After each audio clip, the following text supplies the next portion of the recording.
కర్నూలు జిల్లా పత్తికొండ నియోజకవర్గంలోని పుచ్చకాయల ఆమడ గ్రామంలో ఆంధ్రప్రదేశ్ ముఖ్యమంత్రి నారా చంద్రబాబు నాయుడు పింఛన్ల పంపిణీ కార్యక్రమంలో పాల్గొన్నారు. సీఎం చంద్రబాబు నాయుడు స్వయంగా పింఛన్లదారుల ఇంటికి వెళ్లి వారి యోగక్షేమాలు తెలుసుకుంటూ స్థానిక ఎమ్మెల్యేలతో కలిసి పింఛన్ పంపిణీ చేశారు. సీఎం చంద్రబాబు కేవలం 8 గంటల్లోనే 95% ఎన్టీఆర్ భరోసా పింఛన్ల పంపిణీ పూర్తి చేశారు. 64.38 లక్షల పింఛన్లకు గాను 61.15 లక్షల మందికి పింఛన్ల కార్యక్రమాన్ని పూర్తి చేశారు. కేవలం ఒక్క రోజులోనే 2 లక్షల చేసేయండి. అతను ఆపరేట్ చేసుకుంటాడు, కొంత డబ్బులు సంపాదించుకుంటారు. మీరు కూడా ఆలోచించండి. మా ఇంట్లో అందరూ కూర్చొని ఏం చేయాలని ఆలోచిస్తే నేను చెప్తారు కలెక్టర్ కూడా.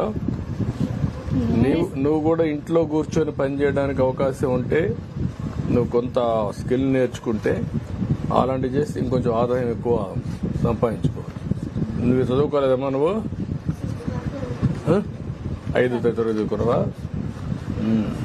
మీద పరిస్థితి సార్, నాకు చదివించుకునే స్తోమత లేక ఆయనకు 15 లక్షలు పెట్టుకుంటాను సార్. నన్ను 20 హాస్పిటల్ అదల్లో తిరిగి వచ్చి నేను నాకు తిప్పలు పడిన సార్. నేను గమనిస్తున్నా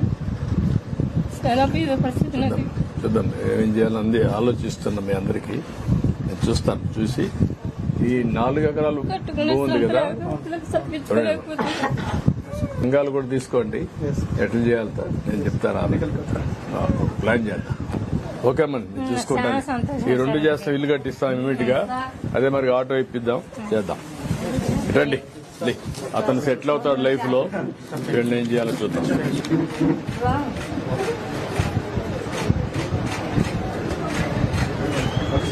కరెక్ట్ గా ఇచ్చేస్తున్నారు కదమ్మా.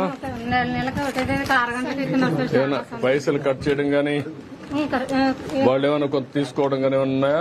ఏమి లేవు కదా, ఎవరు తీసుకోరు కదా. అడిగినా ఇవ్వద్దండి.